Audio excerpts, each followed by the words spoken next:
On Two Wheels this week, we look at the latest version of Honda's Fireblade. Sara Dee travels to Warwickshire to meet the bikers, and Jeff goes behind the scenes with a rookie 600 racer. All of this, plus Wayne's Warehouse, some biker chat, and some tech talk from Jeff. Yes, it's yellow and blue, that's it, yeah. Definitely, Solihull, Jeff Stone. He told you, did he? To deliver, did he? Thank you, yeah, I'll deal with it, thanks, bye. Can you believe it? Jeff Stone has hijacked my road test. Honda's Fireblade, top sports bike for so long, but recently some would say Yamaha's R1 has toppled it. So can this, the 2000 version, with more power and less weight, can it still cut it? Talking about cutting edge, if you think of the early blade as a cutthroat razor, this is a safety razor. It's still as sharp, if not sharper, but much safer in the way it does its job. It needs respect, but works with you, not against you. So what makes this so different from previous blades? Well, for a start off, the front wheel. It's a 17-incher. All previous blades have been 16 inches. Now that was very fashionable in 1992, but it limits you to tyre choice, and also you can get this shopping trolley effect, you know, the shimmy on the front wheel, so you get more stability. Not only that, and you get a better tyre choice of course as well with the 17-incher. Not only that, look at the size of these discs. Now these aren't 310mm, they're not 320s, 330mm diameter discs. They're the biggest ever seen on a bike, absolutely enormous. And new Nissan 4-pot calipers to complement them.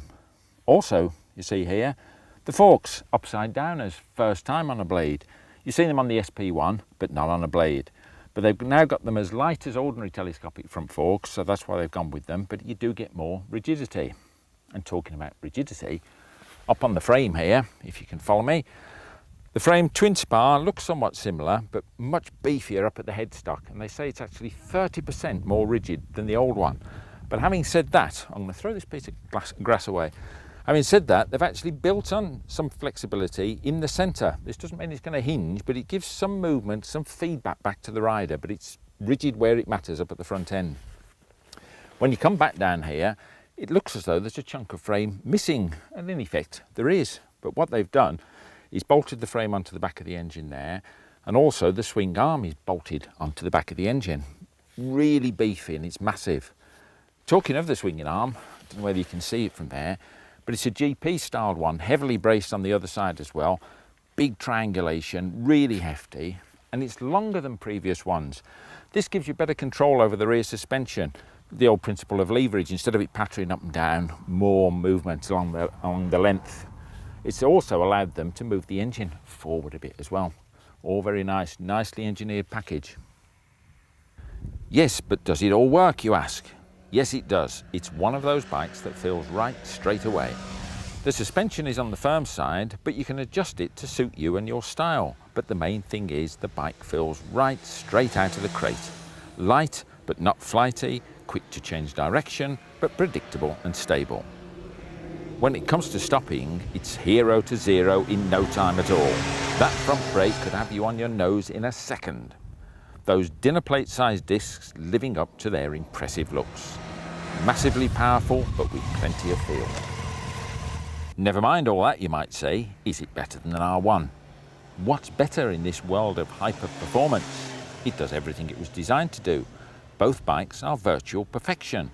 In pure ultimate performance terms, the R1 might just have the edge, but in the real world we ride in, there really is nothing in it.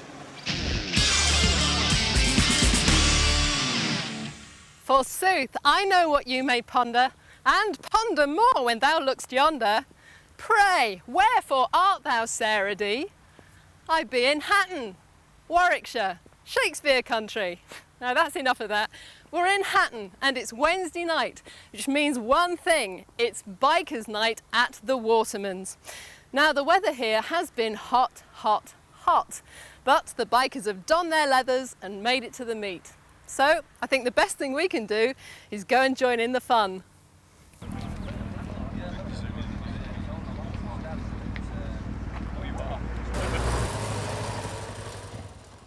Now what I really want to know is how long have you been coming to here? must be 10 years over now, 8 to 10 years. I forget now, it's about 8 to 10 years anyway. And when you first started coming, was there a lot of bikers here? There was more now than there was when we first started. There was one row of us when we first started. Now there's, as you say, there's a lot more. And you come here every Wednesday night? Providing the sun is shining and it's dry. I don't like to get me bike dirty. Of course not. No, I've been out in the wet and the cold all my life. I've been riding 55 years. And I'm retired now, so why should I take it out in the wet and the cold? I've no need to, you see. Like, it's just a hobby. Just to say I can have a bike in the shed and I can have a ride when I want to. Well, you've obviously got some friends. You always park up together, don't you? Yeah, Jeff. Yeah. You've got the CBX here. How long have you been coming? Have you been coming for as long? Oh, probably at least 6 years, I would think, yes. Yeah. This is one of a couple of CBXs I've got, and I've had modern bikes. My wife's got an 850 Yamaha as well. And why isn't your wife here with you tonight? She's rowing on the river tonight in a 4. She's either on a 4 or an 8 in the river, or rock climbing, or running marathons, or whatever else. So. Gosh, she's a real Lara Croft lady then. She's into fitness in a big way, yes. Yeah? But she got fed up one day on the back of the motorbike and decided that she was going to do a test to have her own, and that's what she did. And what's she got now? She's got a TRX 850 Yamaha. Very nice. She loves it to bits and won't change it now. Yeah, and how long's this been going for you? Oh, CBXs, this is my 6th, I think. This is an imported one I bought last year, and it's just done 16,000 kilometres from new in 22 years. But I've got a purple special as well, a Street Fighter special, yeah. Now, Mick. Oh, Mick, yeah. Oh, pan-European man, look at this. Pan-European man. Oh, let's have a look at this. Prior to that, a BMW man for 16 years. A BMW man? I had it for 16 years, it was lovely. I was a bit sorry to see it go, but the wife wanted something a bit more modern. Right, okay. A bit more comfort. A bit more comfort. So she says, so you yeah. recommend this one, yeah? For Yeah, comfort? it's very comfortable. She went on it yesterday all up the Severn Valley with me. We did 200 miles yesterday. Yeah? In this weather, you've got to, haven't you? Absolutely. Now, how long have you been coming? About the same as Jeff, 6 or 7 years. Yeah? Yeah. You love the atmosphere? I do, yeah. Have you seen a lot of changes going on throughout that time? More people turning More up? people turning up, and bigger variety of machinery, Yeah? stuff like that, yeah. And you're going to...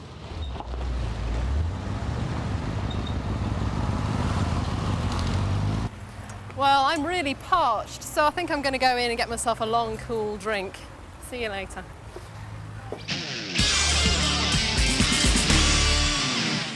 I'm Jeff Thomson from the Manchester Rossborough Advanced Motorcyclists. As motorcyclists, we pride ourselves on our observation and planning skills and our machine control in order that we can ride safely. However, riding safely starts before we ever go out on the road. We need to make sure that our motorcycle is in good condition and safe to ride. So before we set out, we need to do a pre-ride check. A useful way of carrying out this check methodically is to use an acronym.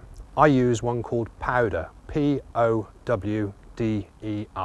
and I'll now demonstrate that check using the acronym. The first thing is P, and the P is for petrol. So, have I got enough petrol in my tank for my proposed journey? Do I know where my reserve switch is, if I've got one, and do I know what position it's in? After P, we need to check the oil. The oil on a motorcycle, we must ensure that there's enough oil in the engine to keep that running sweetly.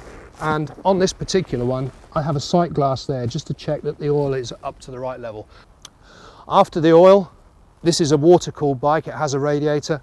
I need to make sure that the water in the reservoir is there and up to the correct level. There it is above the minimum mark. The next thing to check is D for damage. Have a good look around the motorcycle, make sure there's nothing loose, nothing hanging off.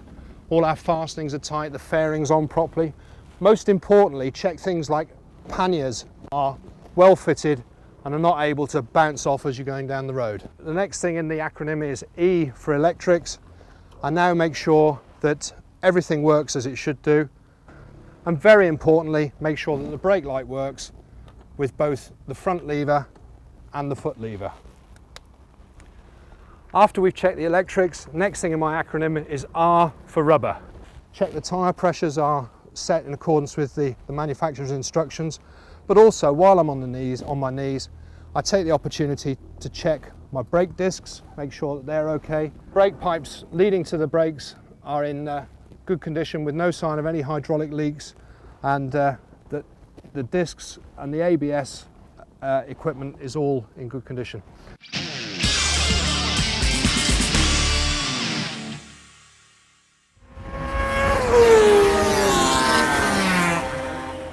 have you ever fancied doing a bit of this? You fancy yourself as a bit of a road racer? Perhaps you're a bit of a track day addict, but there's more to road racing than you think. We're now at Alton Park. This is for a practice day. And we're going to team up with Nigel May, who's a rookie racer in his first season. So let's see what it's all about. Now, Nigel, I've referred to you as a rookie racer. Tell us, what does that mean? Well, in fact, you told me you were a rookie. Yes. So what's all that about? Well, a rookie basically just means that you have never raced before for a full season. Right. You have to, there's licence grades you have to go through, and you're forced to wear one of these things. Yeah, I saw you in that. It suits you, though. Yeah, this is nice. This is like a racer's learner plate. Yeah. The idea being that you have to finish 10 races at 3 different circuits. Right. Doesn't matter where those circuits are, but you have to finish. Doesn't matter whether you're first all the way through and fall off on the last lap, you have to finish. So even if you put around last, you can then get rid of your vest, and you're not considered a rookie anymore. Ah, okay, so I hadn't realised that. I thought it might be for the full season, but that's not so then. Purely if you can get 10 races out of the way, yeah. bang, bang, bang, then yeah, you can get rid of your vest. Is it as simple as that, or do you have to pass some sort of competency test at the end of it, or is it just that? It's, if you have a full bike licence, Yeah. you can go in as a novice clubman. Yeah. With your ACU licence. You have to send them a copy of your full bike licence. If you don't, you go in as a novice, strict novice, Right, yeah. and then you have to work your way through and grade up again. Everyone has to start with the orange vests. I happen to know that you were a bit of a track day fiend, weren't you, at one time? We- So is that what started you off on? Yeah, on it kind this? of, I guess with a lot of people, you've got the bike out on the road, and they're so fast now. Yeah. And it's so dangerous out on the road, and you don't want to lose your licence, so you kind of gravitate towards track days. Right. And they're great fun. Brilliant way of learning how to control your bike. But then I'm just competitive by nature. I wanted something a little bit more. And it just seemed like a logical progression to go racing. You were on an R1, was it, or a GSXR? We had a GSXR first and then an R1, which Yeah. was the last road bike I had. Yeah, and so those are your track day tools. They all went, and to start funding this, really. Yeah, well, interesting. I mean, the sensible, or I won't say sensible, the logical thing would seem to say, oh, well, I've already got my R1, I've knocked it about a bit, I'll use that. So why don't you use that for your novice racing? You've got to choose what class you want to go into. Yeah. There's so many classes. Yeah, sure, you could take your R1 out, you could basically just strip off the road bits and you could race it. But the group you'd go into with an R1 would be power bikes or super stocks, and it's a very expensive class to race in. And you've got the CBR6, hence the CBR6, yeah? Yeah. Yeah. And this wasn't a road bike, was it? You bought it as a... This originally, believe it or not, came from Mick Corrigan. Yeah. The guy, the chap that I bought it off, who was racing it last year, had bought it with Mick Corrigan the season before. Yeah. So it's done its racing it's got a miles. history. Yeah. And so, it's fairly stock then, is it? What are you allowed to do on it? Change the tyres, obviously. You have to run road legal tyres. Right. But they're now getting to the point where I certainly wouldn't want to use these on the road. Right. You know, they'd get me to the local They're shops. super stickies, are they? Yeah, they get you to local shops and be useless. Yeah. But around here, they're good for probably 4 races before they start to give up a little bit. So there's something else in there. No slicks in this class then? No slicks at all. It's got to be road Even legal at world tyres? level, it's no slicks. It's Oh. road legal tyres. Yeah. But these pretty much have like an inch worth of slick around both sides. Yeah. So while it's dry, it's fantastic. Merest hint of rain, and you can see the gravel coming towards you very, very quickly. You've budgeted for the year. I know I had a chat with Katrina. She's a pretty organised kid as well, isn't she? And so how much do you think for this season? Deep breath. Yeah. By the end of the year, probably the best part of £15,000. Well, that's a lot of money. Just a tad. But equally, that's not the end of the story yet. Stay with us and we'll be back later in the programme.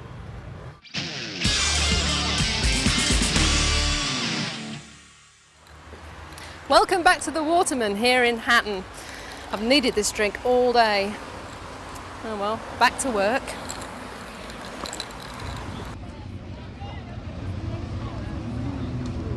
Right, here's 2 more dodgy characters I found here, Bob and Kevin.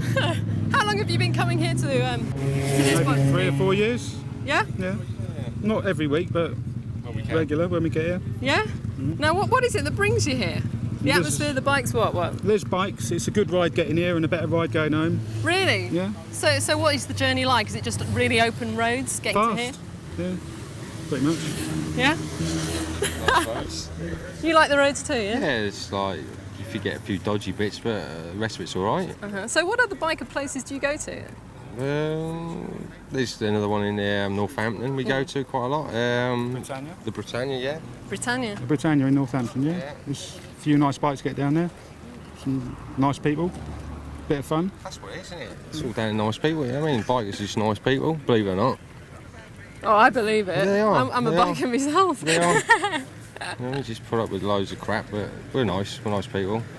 So if you obviously like the journey here, then what's the bike that you ride? Which one's yours? Kevin? The Thal's mine. Yeah? Bit dirty, but never mind. Oh, who cares? You ride Yeah, it. You ride yeah, it, yeah? And right. this Bob one, this is yours, yeah? This is mine, yeah. GSXR 750, obviously. It's a Chris Walker replica-ish. I like it. Looks pretty. Handles well. It's a nice bike. Hello, what's your name? Aaron. Aaron? Yeah. You're on the biggest bike here, and you're probably the littlest biker, aren't you? Yeah. So, how old are you? 7. You're 7. And whose bike is this? Is it your dad's? Yeah. And he brought you here today? Yeah. Do you come here every week with your dad? Yeah. You do? God. Are you going to ride a bike when you're big enough to ride one? Yeah? Have you got one now, a little one? Yeah. You have? Is it a little motorised motorbike? Really? Well, it's only got the 2 wheels. It's only got the 2 wheels. Aren't all bikes supposed to just have 2 wheels? Yeah. Yeah, that's good. So you're going to ride one of these when you get older, yeah? Yeah. And you're going to keep coming here to this bikers meet as well, aren't you? Yeah. Yeah? Cool. Well, Aaron, I think you're the cutest man here. Do you know that? No. I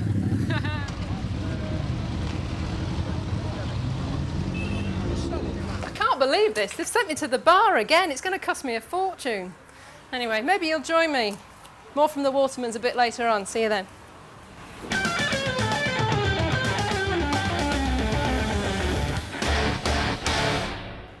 Clutches. We'd be lost without them, wouldn't we? But what happens when you pull that lever? Where does that input go?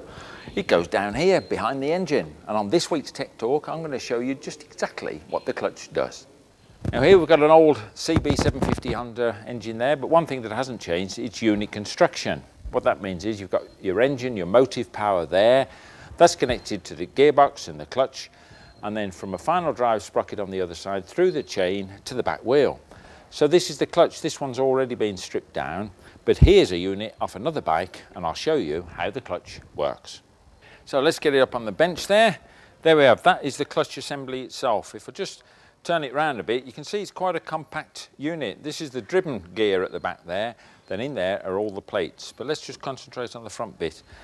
Here you've got your springs. I've loosened these off to make it easier. Let's take those out the way. These are the things that apply pressure on the pressure plate. Funnily enough, I feel like a cookery expert here. See that's the pressure plate. In there is the push rod, or rather the push rod is running up the centre. When you pull that clutch lever in, you actually press on a push rod, either hydraulic or it's operated by cable, down the centre of the gearbox main shaft, pushes on that, and that lifts the pressure on the plates. And this is actually adjustable on that side, so for your clearance. Okay, so that's push rod. Now in here, you've actually got your plates. But first, let's have a look at this. This outer ring is driven by the engine, so that'd be whizzing round at great speed. It's all alloy construction. The steel band round there is to stop these alloy fingers actually flying off, which they would if you didn't have a steel band round there. So that's your clutch basket, as it's called, whizzing round. In here are all your plates, and they're in 2 basic parts. There's your actual friction plate, which is that one there, and then the driven plate, which is these steel ones here. If I can just hook one out. There we go. So that's the steel, that's the friction one. See all this? These are all the friction material on both sides of it. So you make up a sandwich construction. That one is locked to the centre hub. That one is locked to the outside in these grooves here. So when you apply pressure to these two in this sandwich, you can see that they're going to lock up as one. And so you're not going to get any slippage. So you don't want clutch slip there. If I just tip this up, you can see this is a multi-plate clutch. And as all the washers come out, but we're not bothered about those. So there is the full clutch basket. And if I put those in there, you can now see that full sandwich construction. This gets a little bit messy, this does, but nevertheless, it's like my hands really, covered in oil. See the way they're all lined up? So those would fit in those slots, these locked to the centre, and there it is, all locked up. As soon as you relieve the pressure on it though, and you take that off the front here, these are allowed to float, and so you start getting them slipping just like that.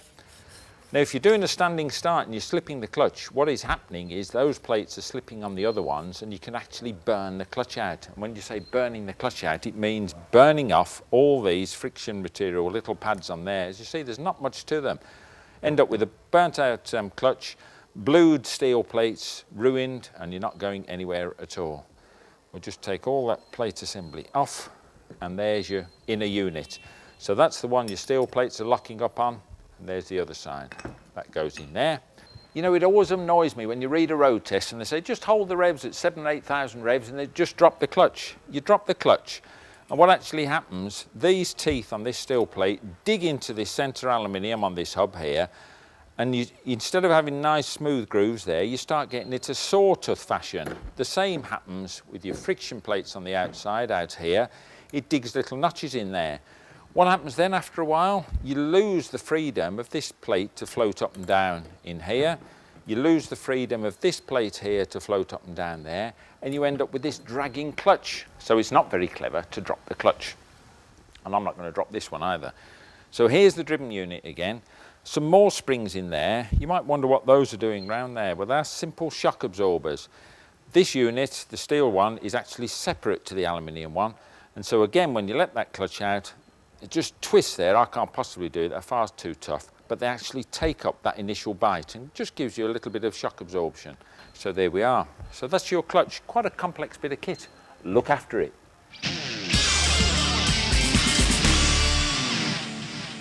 So you fancy a CBR 600? Well, if you fancy a brand new CBR 600, you'll have to spend over £6,000, certainly if you want the sport version, which is very, very nice in its nice red and black colour scheme.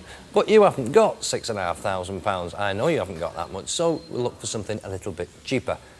But you still want a CBR 600. Well, don't worry, it's not a problem because they've been around for donkey's years. In fact, they've been around since 86, 87. And this one here, look at this. Looks a bit dated now, doesn't it? But this is a deregistered 1987 CBR 600 F8, the very, very first one. And there's still quite a few of these kicking about. One like this, in fact, this particular one, is up for sale at £1,999, so £2,000. You might think £2,000's a lot of money for a deregistered bike.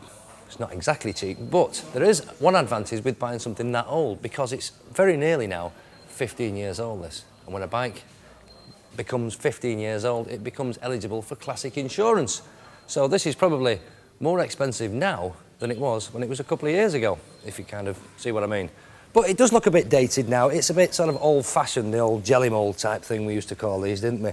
And it doesn't look particularly attractive, so perhaps you want to spend a little bit more money. Well, let's do that, because there's loads to choose from with CBR 600s. Come on, I'll show you some more. Well, here are a couple more, looking a bit smarter now, I think, if you ask me. A bit more racy, a bit more stylish, a bit more like your modern sports bike, really. These are two CBR 600s. These are both FV models, just over 4 years old now, these, the pair of them. This one here is actually an imported version. This is a European import. But interestingly, they're both the same price, the import and the UK. They're both up at 3,999, so 4,000 quid. This UK bike's only done 18,000 miles, so it's not been anywhere at all, really. The import's actually done 43,000 kilometres, which I think is about 25,000 miles-ish, if my maths are correct. But it's no good me standing here telling you all about CBR 600s. The best thing to do, you know, if you want to know about any bike, is go to a biker meeting place, find the people who are actually riding them and own them, and ask them what they think. CBR 600 Honda, absolute superb all-round tool. If you want to go to and from work on it, it'll do so with great pleasure and ease. And if you want to go out on it at a weekend and thrash it, it'll go around the bends as much as you want to take it around the bends. The brakes are fabulous, and if you want to make it look good, you can do plenty with them as well. Back in '93 at the FN, lovely bike, beautiful handling, keep up with most bikes of today if you knew how to ride it, braking, fantastic. Yes, I'd have another one tomorrow. CBR 600 92 FN was my first bike. I had it specially brought into the country for me from Fastline at Preston. It was a very good bike, first one. £3,000 it cost me, so it was to a budget. Really comfortable, 2 up as well, good on fuel, very cheap to insure. I only had it for 12 months, but it made me buy another one. Yeah, improvements could be made. Could do with a fuel gauge, no storage space. What bit there is, you have to have tools to take it apart. A long gap between fifth and sixth when you're changing gear.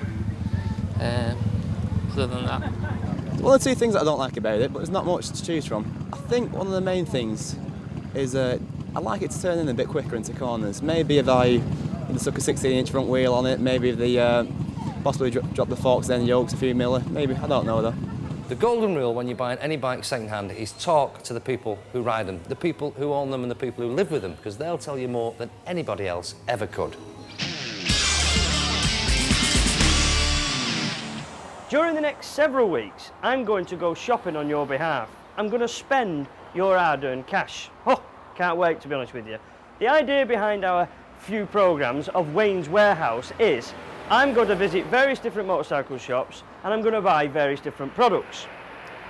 The things you as a bike user need, essentials like crash helmet and so on, and perhaps a few items you don't necessarily need but you fancy buying. So I'm going to go in this shop now and I'm going to get some gear.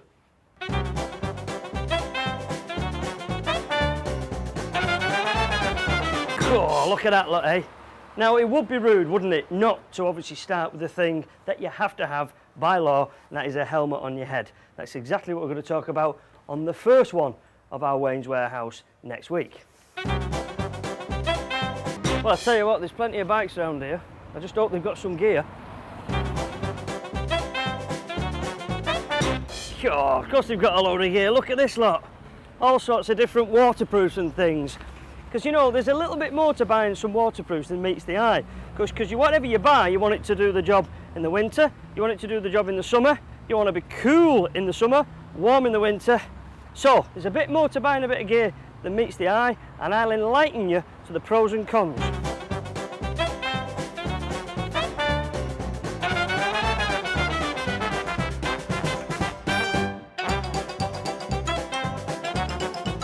The thing is, of course, if you have got a bike and you also want to go places, you've got to take some luggage with you, haven't you, to put all your bits and pieces in. So, it'd be rude not to, wouldn't it?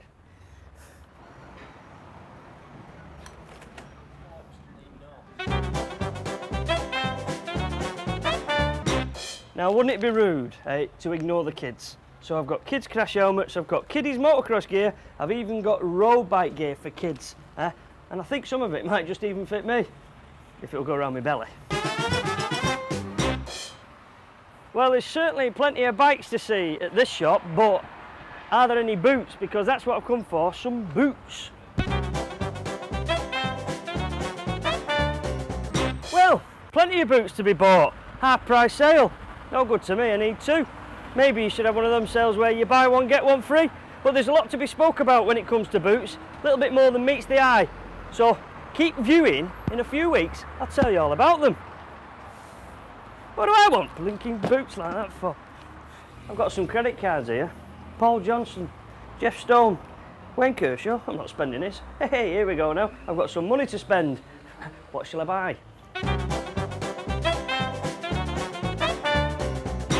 I'll tell you what I've got this time. I've got things like bolt-on bits and pieces.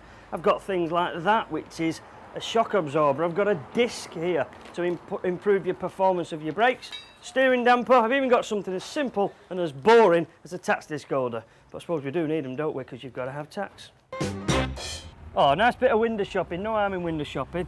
And I see they've got jackets. All bikers wear jackets. There we are. I've got plenty of kit here, but you know, I can't believe it. I've come in this shop, chose what I want, and they expect me to pay for it, for goodness sake. Well, don't you come back in here again!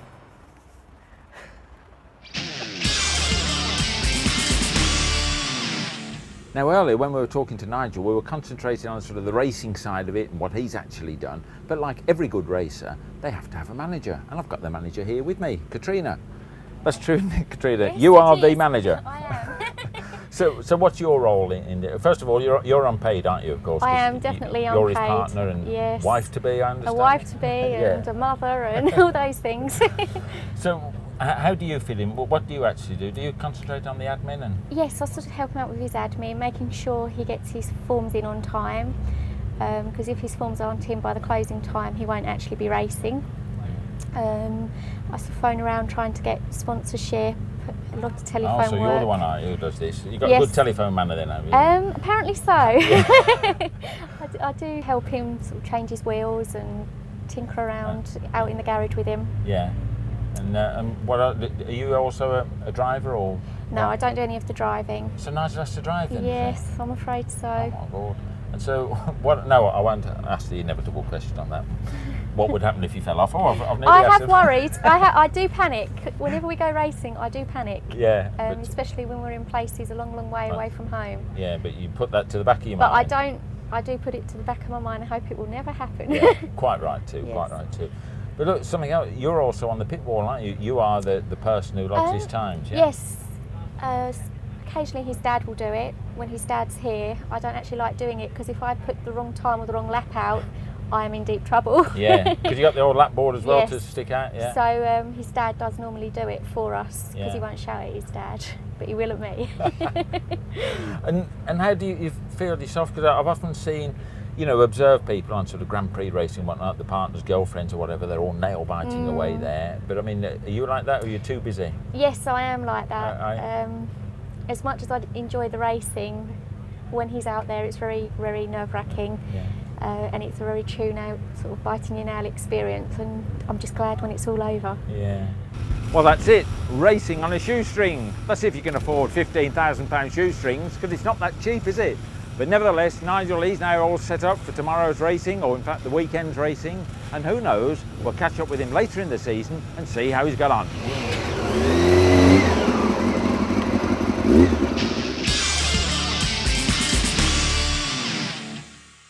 Time then for some biker chat, and this week we asked a group of bikers which bike they would buy if money was no object. I'd buy a Blackbird again, because basically it does everything that I need. It's good for touring, it's good for sports, and I can take people out willy-dilly and it does it. If I had a choice of any bike, it would be the one that I have now, an FJR 1300 Sports Tourer. If money was no object, I think I'd just have to have a Triumph Daytona, because basically I already own a Triumph at the moment. It's an older retro style Triumph Legend, and I'm riding it too hard and I need something that goes just a little bit faster. If money was no object, I would probably buy either the Triumph Speed Triple that's pink and matches the nail varnish I've got, or ZZR 1100, because I've got a 600 at the moment, so I'd work up to that one. Or build myself a Street Fighter.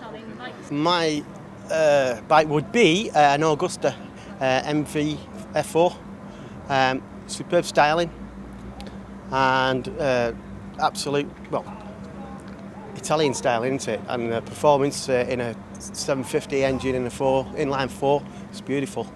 Definitely the R7, the Yamaha R7.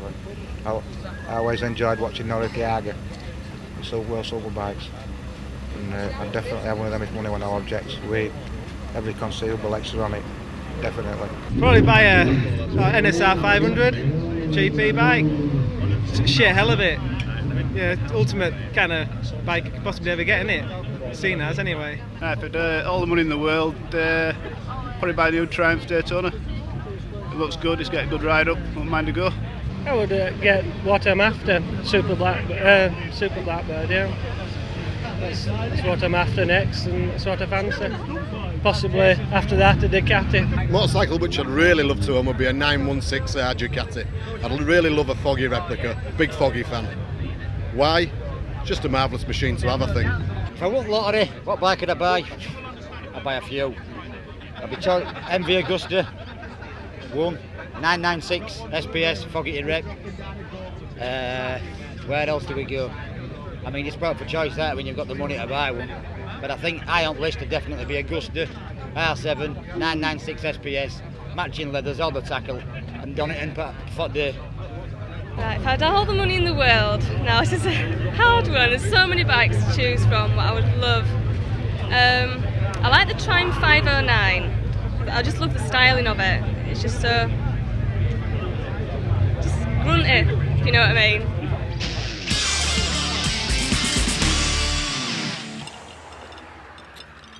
God, if this carries on, I'm going to have to change my job. Welcome back to the Watermans.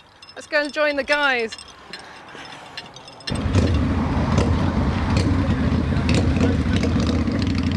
This is Kev, and he has got a superb bike. There's always some brilliant bikes to find at bikers' meets. Now, Kev, tell me what you've done to this bike, how much you've spent on it. It's amazing. Go on, just go for it.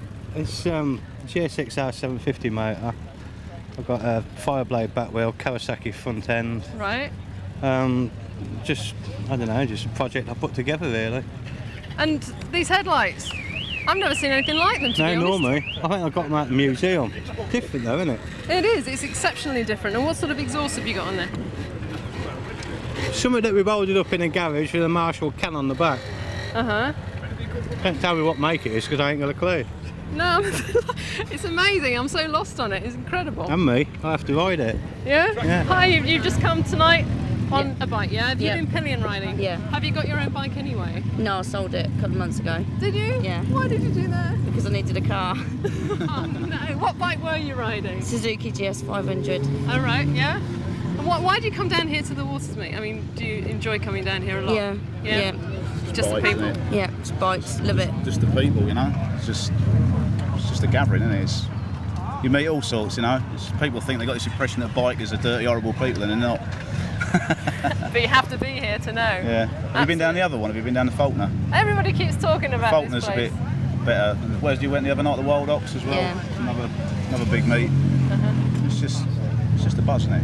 Yeah. Love it. There's one thing I must ask you actually, because I ride a bike. And there's always a problem with the hair. Now you've got long hair as well. You put it in down there. Yeah. Right. Have you found that that's the best thing to do with right. it? Because if you stick it up here, it feels like there's a drill going through your head by the time your helmet's been on for 5 minutes. Yeah. And if you just let it loose, it gets really tangled. So it's low ponytail. Can I just have a look? Just to show the camera right there. Low ponytail in the jacket. That's the best way for long hair. With a neck warmer. With a neck warmer. Yeah, stops the knots. A bit hot today for these leathers. Just a little bit, yeah. Yeah, you Very don't warm. mind though. No, it's better that than coming off nasty or anything like Yeah, that. well, I totally agree with you. Yeah, but it is a bit warm. It is a bit warm, isn't it? Gosh, show a bit of flesh, I reckon. How long have you been coming here? Well, this is the first time for a while. I used to come here about a couple of years ago, quite often. But What is it? Is it the beer or the bikes? the bikes. Well, alas, poor Warwickshire, I knew it well. It's been brilliant here at the bike meet in Warwickshire. I'm going to be sad to leave the place. The security's been excellent. And of course, the hospitality, as always at biker meets, is just superb. Couldn't ask for better. Well, next week we're going to be at another bikers meet. Watch out, just might be yours.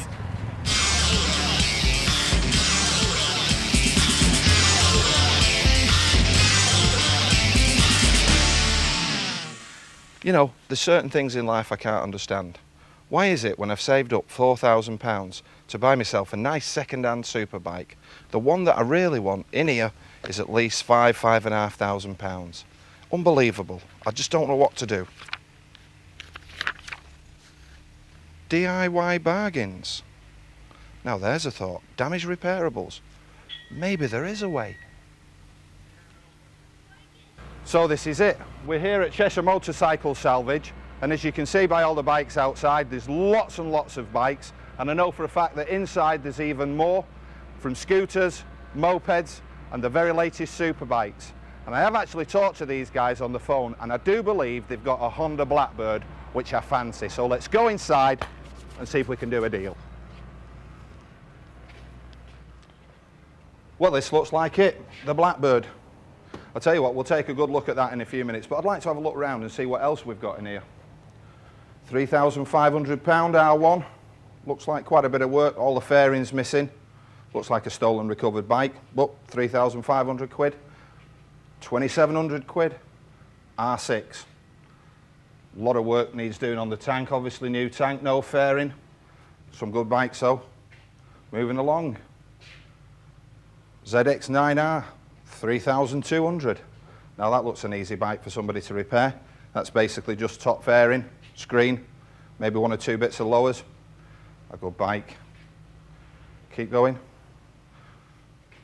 Here's a nice bike for somebody, Honda Hornet.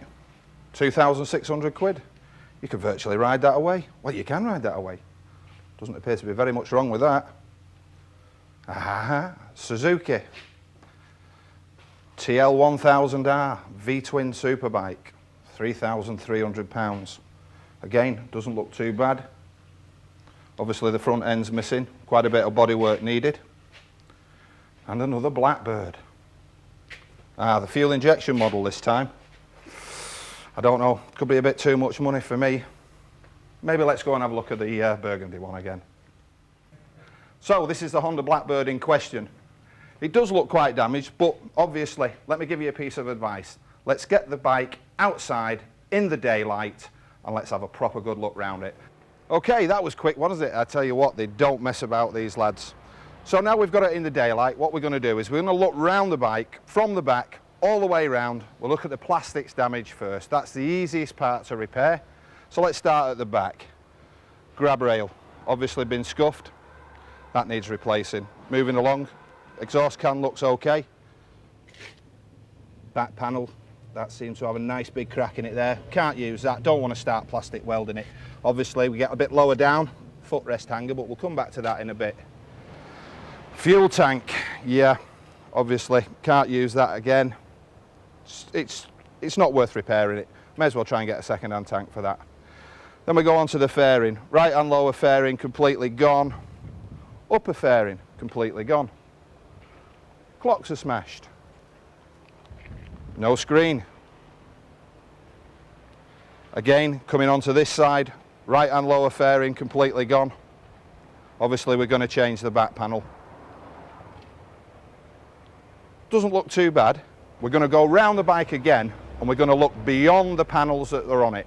As we said before, the can's okay. This is damaged. That's pretty obvious, all right? Now don't be afraid to have a good pull at these plastics here, wherever you need to get and have a look. Obviously, as you can see by this, the steering's going straight ahead, but you'd be turning right. Bent forks. The other thing with the bent forks is we've got to check around here. We've got to make sure that there's no damages or cracks on the steering head. We need to get right down, get in there, have a look. If you can see anything, try and waggle it about, move it. Does it seem okay? Go around the other side, let's check the other side. Same thing, make sure there's no cracks. Everything looks okay. So the damage, it's all superficial really. Obviously it looks a bit of a mess, but I think it can be made into a decent bike. What sort of money are you looking for? 2,600 quid, we'll buy it, yeah. You're looking at £2,600? Yeah. Well, there's a lot of work on it. Are you open to offers? Open to reasonable offers, yeah. So I was to offer you 22? No, I couldn't do for that price, you know. I've got more than that in it myself, you know. 23? Come on, you know you want to do the deal. 2,300 quid. 23.50 insures that. 23.50. Yeah, that is a cheap Blackbird there. You got yourself a deal. Okay, deal. Okay? Yeah. You happy? Yeah. Okay. I'll tell you what, if you get the lads to load it up, we'll take it with us now. Okay. And I'll just go over to my car. Okay, that's the deal done. They're even delivering it to my house for me. I know you think I'm mad, and 23.50, it's a lot of money for a bike like that. But believe you me, give it a few weeks and you won't know it's the same bike. And there'll be more from Gary and his smashed up Blackbird next week when he starts to assess the damage and realise what on earth he's let himself in for. Also there'll be more tech talk, more biker chat, and Sara Dee will be out and about meeting the bikers, and we'll look at the latest version of Yamaha's best-selling R1.